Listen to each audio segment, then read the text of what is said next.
नमस्कार दोस्तों, कैसे हैं आप लोग? आशा करते हैं सभी लोग कुशल मंगल होंगे। शिवरात्रि की सभी लोगों को बहुत-बहुत शुभकामनाएँ।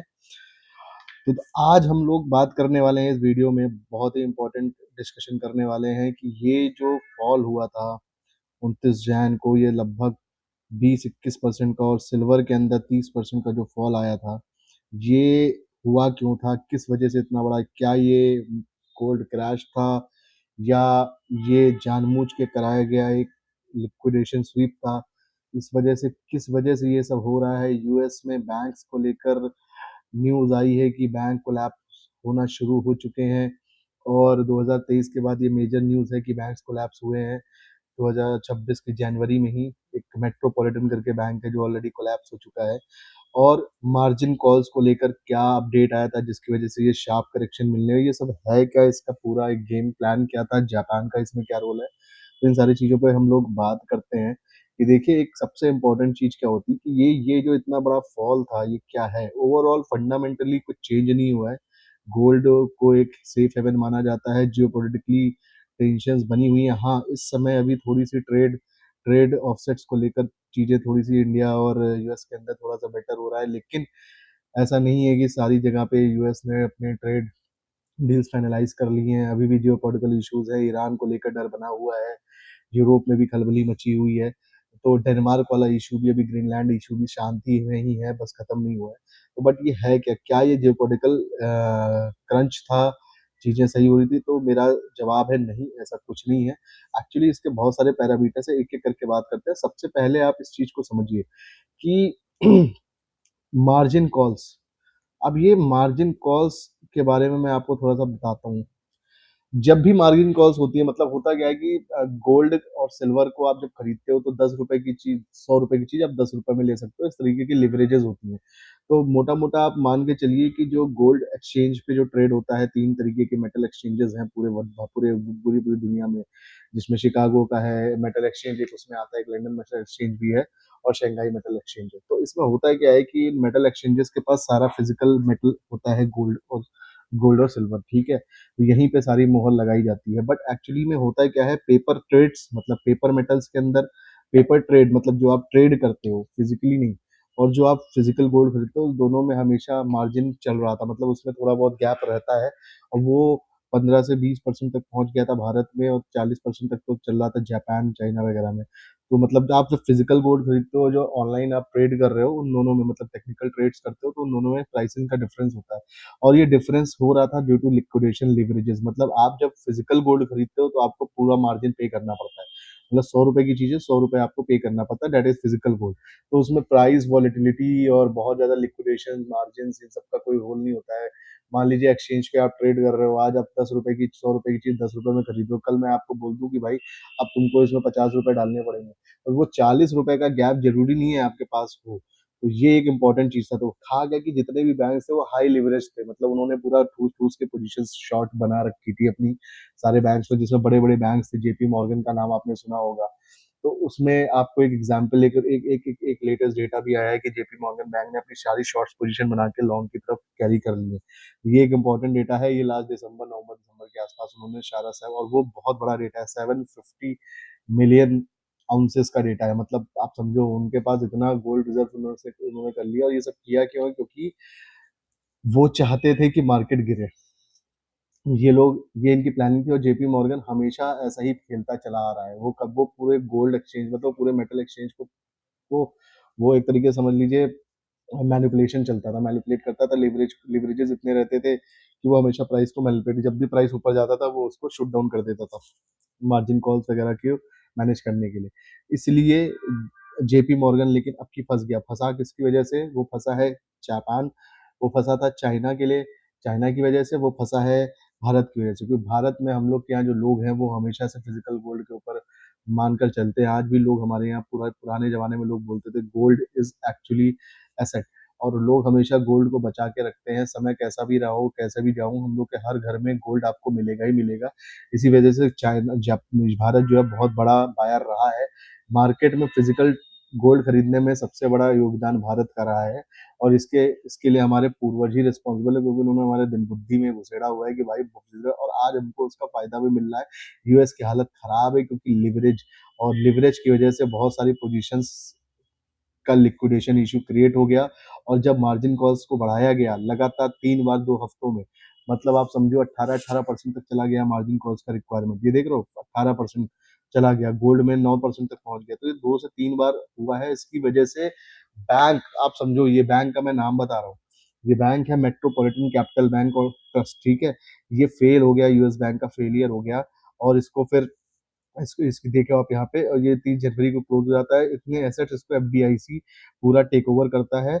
और ये जो जितनी भी मार्जिन कॉल्स के जो अपडेशन होते हैं, ये सीएमई ग्रुप करके एक ग्रुप बनाया गया है, जो weekly Chicago mercantile exchange group होता है। इसके अंदर 2-3 ग्रुप्स होते हैं, बेसिकली कंपोनेंट्स होते हैं। एक तो शिकागो का बोर्ड ऑफ ट्रेड ट्रेड होता है, और शिकागो का मर्सेंटाइल एक्सचेंज होता है, और न्यूयॉर्क मर्सेंटाइल एक्सचेंज होता है, और कमोडिटी एक्सचेंज जिसको कॉमेक्स बोलते हैं।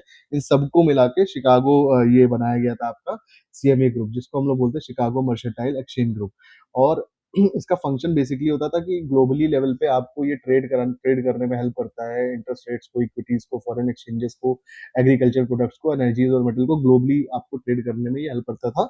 इसलिए इन लोगों ने ये मार्जिन कॉल्स की रिक्वायरमेंट को बार बार बढ़ाया, जिसकी वजह से हुआ क्या कि सिल्वर की प्राइस बढ़ना शुरू हुई। ट्रेडर्स ने जो जब सिल्वर की प्राइस बढ़ती है, ट्रेडर्स ने लीवरेज करना शुरू कर दिया, अपने एक्सपोजर्स को बढ़ाना शुरू कर दिया। सीएमए नहीं, मतलब इस ग्रुप ने जैसे ही आपको मैंने बताया, उसने मार्जिन कॉल्स को बढ़ाया, मार्जिन कॉल बढ़ाई। ट्रेडर्स ने क्या किया, ट्रेडर्स को अपना कैपिटल बढ़ाना पड़ता है।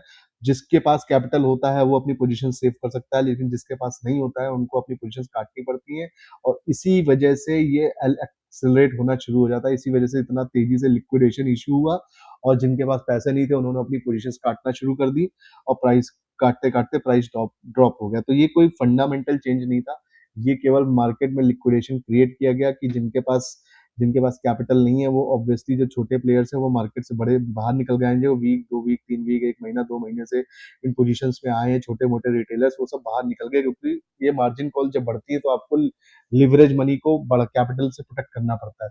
तो कैपिटल नहीं है तो आपको पैसा काटना पड़ेगा। तो ये एक इंपॉर्टेंट, इसी की वजह से ये इतना बड़ा बैंक सेल ऑफ हो गया, मतलब ये बिल्कुल बंद हो गया। मेट्रोपॉलिटन कैपिटल बैंक की एक बड़ी न्यूज है, बैंक कोलैप्स हो जाता है। इनके पास आप देखेंगे, the failure occurred during broader financial market, significant drops in gold silver and bitcoin. ये जो प्राइसेस का ड्रॉप आया मार्जिन कॉल्स की वजह से हुआ, इसकी वजह से बैंक्स कोलैप्स होते हैं। और मैंने अपनी पुरानी वीडियो में भी आपको ये बताया है कि यूएस में बैंक्स की बहुत बुरी हालत है।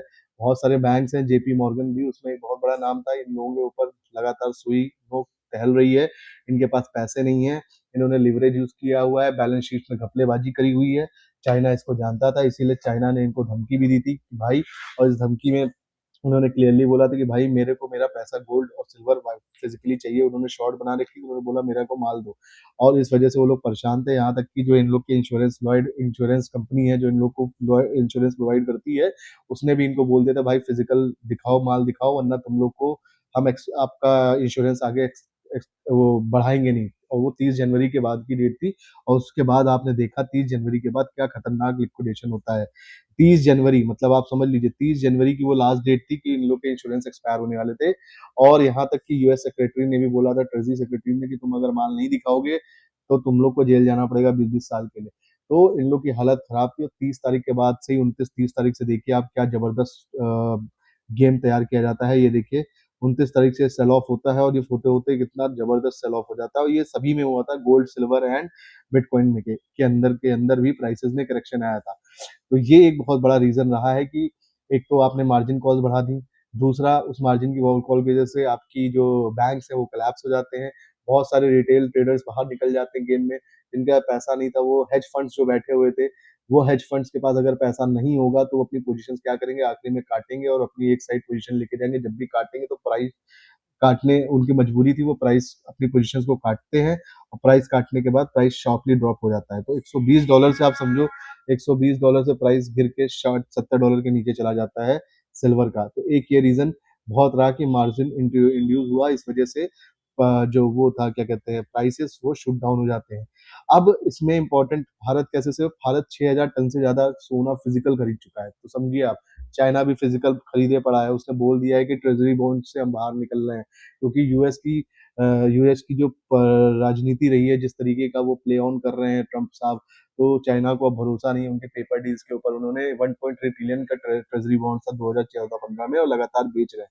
688 बिलियन डॉलर्स के आसपास का अब उनके पास बॉन्ड डील बचा हुआ। उन्होंने अपने बैंक्स को, हेज फंड को और बड़े बड़े जो फॉरेन बॉन्ड खरीदने वाले इनके इनके बड़े बड़े हेज फंड्स है, उन सबको मना कर दिया कि भैया फटाक से तुम अपना ट्रेजरी बॉन्ड से पैसा निकालो। ये इन्होंने अभी लास्ट पब्लिश किया, इसके ऊपर भी मैंने एक छोटी सी वीडियो बनाई थी। तीसरा इंपॉर्टेंट रीजन मैं एक बताता हूँ कि जापान जापान एक्चुअली जापान के बारे में अगर आप समझो कि जापान पहले 20 साल क्या कर रहा था कि वो अपने आपको पैसा देता, मतलब आपको व्यापार करना है तो आपको पैसा देगा, वो भी इंटरेस्ट 0% इंटरेस्ट पे। वो इसलिए देता था कि आप उनके यहाँ पैसा लो, फैक्ट्रीज लगाओ, काम करो। ये सारा काम था वो एक्सपोनेंशियली ग्रो करने के लिए, तो वो किया। लेकिन एक समय वैसा आ गया कि आप समझो आज कोई चीज 1 रुपए में खरीद रहे हो, 20 साल बाद भी वो चीज 1 ही रुपए, क्योंकि वैल्यू ऑफ इन्फ्लेशन है ही नहीं। कोई चीज बढ़ी नहीं, रेट बढ़ी नहीं रहा, इंटरेस्ट बढ़ी नहीं रहा, तो आपकी वैल्यू वहीं पे रहेगी। तो बाकी कंट्रीज तो इधर उधर डेवलप होती चली गई, डॉलर्स के रेट बढ़ गए, बट क्योंकि इनके यहाँ इकोनॉमिकली ऐसा सिस्टम बनाया गया था कि इनके यहाँ ग्रोथ तो हुई, बट इन्फ्लेटेड जो इनके जिनके प्राइसेस है वो इन्फ्लेटेड नहीं हुए, तो ग्लोबली आप उतना प्रोमोटली काम नहीं कर पा रहे थे। मतलब समझो आपकी कोई वैल्यू बढ़ ही नहीं रही, प्रोडक्ट की प्राइसिंग ही नहीं हो पा रही है।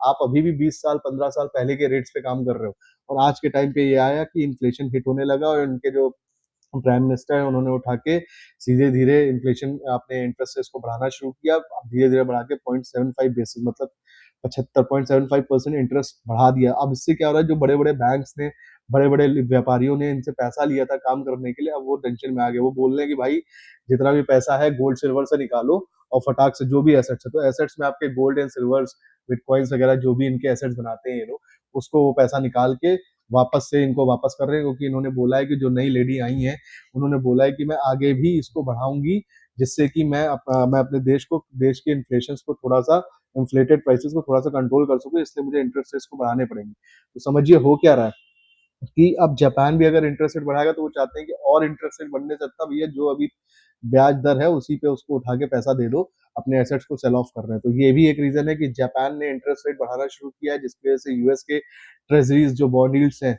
उनको नुकसान, जो ट्रेजरीज हैं जो बॉन्ड यील्ड्स इंटरेस्ट रेट्स हैं उनको उनको उनको नुकसान हो रहा है, क्योंकि आप इधर से पैसा ले ली हो, उधर आप बॉन्ड यील्ड्स खरीद ले रहे हो। अब इधर अगर आपका रेट ऑफ इंटरेस्ट बढ़ रहा है तो बॉन्ड यील्ड्स में अगर रेट ऑफ इंटरेस्ट इतना वायलेटेड है, मतलब इतना ज्यादा ऊपर नीचे हो रहा है, तो आपको उसका नुकसान सहना पड़ेगा। ये एक बहुत बड़ा रीजन है कि लोग अपने एसेट्स बेच रहे हैं, हेज फंड्स अपने एसेट्स बेच रहे हैं और जापान को पैसा वापस करेंगे before the next rate hike. और दूसरा, मार्जिन कॉल्स की वजह से इतना बड़ा इशू हुआ है, इसमें कोई भी फंडामेंटल इश्यूज नहीं है, फंडामेंटल कोई भी गेम प्लान चेंज नहीं हुआ है, अभी भी जियोपॉलिटिकल इश्यूज है, सेफ हेवन है। और लॉन्ग टर्म में अगर आप खरीद रहे हो, जैसा कि भारत में लोग मानते हैं कि गोल्ड इज एन एसेट, वो एसेट की तरह लिया जाता है, शादियों में यूज किया जाता है, लोग हर शादी में अपने घरों में एक्सचेंज करते हैं।